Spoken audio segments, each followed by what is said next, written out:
বিস্ফোৰণ হোৱাৰ সম্ভাৱনা আছে। মুঠৰ ওপৰতে এক পৰিস্থিতি আৰক্ষী বিভাগ আছে কিন্তু যি বনৰক্ষীবিলাকৰ যি অস্ত্ৰ সেই অস্ত্ৰ ইতিমধ্যে যাতে উত্তেজিত জনতাৰ হাতত নপৰে। এজন যুৱকে তেওঁ নিজৰ পৰাস্ত কৰি নিজৰ হাতত ৰাখিছে। আপুনি কি কৰিব লাগিব?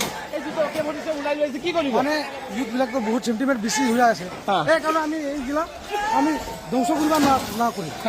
আমি এইটো আমি জিমা দিম সিহঁতৰ হাতত, কিয়নো আমি ইউথবিলাকৰ ভৱিষ্যত এইটো টাচ কৰে আমাৰ ইউথবিলাকৰ বহুত বেয়া হ'ব।